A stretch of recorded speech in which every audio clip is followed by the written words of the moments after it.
আসসালামু আলাইকুম, মাহফুজা কিচেন বিটিতে আপনাদের সবাইকে ওয়েলকাম। আজ আমি কাঁচা আম দিয়ে শোল মাছ রান্না করব। এই প্রচন্ড গরমে এরকম একটা কারি গরম ভাতের সাথে খুবই ভালো যায়, খুবই ভালো লাগে। একটু ভিন্ন রকমের টেস্ট, খুব বেশি টক হবে না, যতটুকু আমরা পছন্দ করি ওই টকটুকুই, যেটুকু খাওয়া যায় ভাতের সাথে। তো চলুন আপনাদের সাথে রান্নাটা শেয়ার করি। কাঁচা আম দিয়ে শোল মাছ রান্না করব। দিয়ে দিচ্ছি 2 চামচ সয়াবিন তেল। তেলটা গরম হয়ে এসেছে, দিয়ে দিচ্ছি একটা পেঁয়াজ কুচি। পেঁয়াজটা নরম হবে।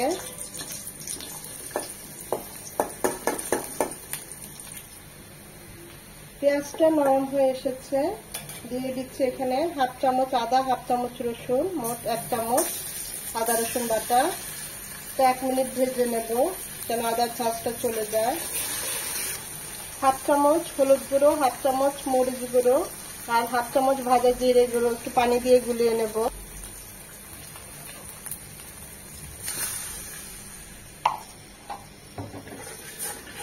মশলাটা খুব ভালোভাবে কষিয়ে নেব। এখানে আমি সব 1/2 চামচ করে নিয়েছি, কারণ আমার মাছ অল্প, আর যেহেতু কাঁচা আম দিয়ে করব টক হবে রান্নাটা, তো সেহেতু মশলা খুব কম যাবে, ঝালটাও খুব কম যাবে। তা না হলে এই প্রচন্ড গরমে ঝাল হলে গলা বুক জ্বলবে, তাই আমি এখানে ঝালের পরিমাণটা খুবই কম দিয়েছি।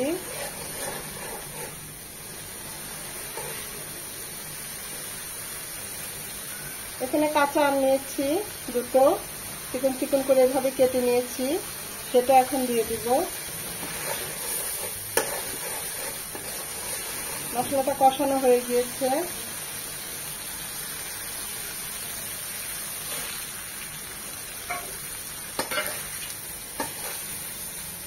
আমটা 1 মিনিট কষিয়ে নেব। দিয়ে দিব 1 কাপ ফুটানো পানি।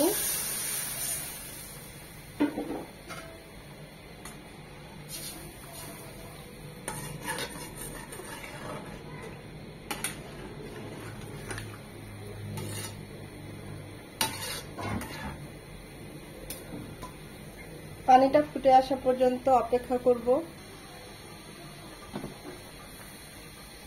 পানিটা ফুটে এসেছে। শোল মাছ লবণ আর হলুদ দিয়ে মাখিয়ে হালকা করে ভেজে নিয়েছি, সেগুলো এখন দিয়ে দিচ্ছি। মনে হচ্ছে কাঁচা আমে অনেক টক হবে তরকারিটা, কিন্তু আসলে না। এভাবে একবার হলেও ট্রাই করবেন। এই প্রচন্ড গরমে খুবই ভালো হয় খেতে, আর খুব বেশি টক হয় না, কারণ আমি আমটা গালাবো না। যারা বেশি টক খেতে পছন্দ করেন তারা হয়তো আমটা তখন হাতের সাথে এভাবে গালিয়ে নেবেন। হালকা হালকা টক হয়, খুবই ভালো হয়। এভাবে একবার হলেও ট্রাই করবেন। দিয়ে দিচ্ছে স্বাদ মতো লবণ, আর দিয়ে দিব 3টা কাঁচা পাকা মরিচ। আমি আস্তটাই দিলাম, কারণ এই তরকারিটা ঝাল হবে না, ঝাল হলে বুক গলা সবই জ্বলবে। যার প্রয়োজন হবে তখন কাঁচামরিচটা ডলে নিতে পারবে। ফ্লেভারের জন্য আস্ত কাঁচামরিচ দিয়ে দিলাম 3টা। এটা রান্না হবে মিনিমাম 10 মিনিট।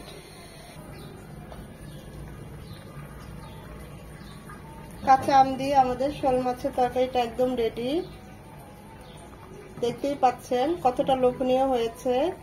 এই প্রচন্ড গরমে অসাধারণ হয়, খুব বেশি টক হয় না।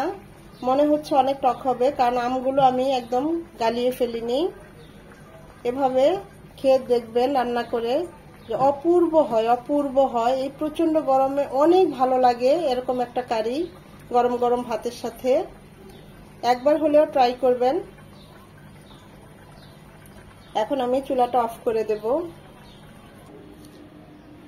তো তৈরি হয়ে গেল কাঁচা আম দিয়ে শোল মাছ রান্না। এভাবে অবশ্যই একবার হলেও ট্রাই করবেন। খেয়ে কমেন্ট করে জানাবেন কেমন হয়েছে। ভিডিওটা দেখে যদি একটু ভালো লেগে থাকে অবশ্যই অবশ্যই একটা লাইক দিবেন।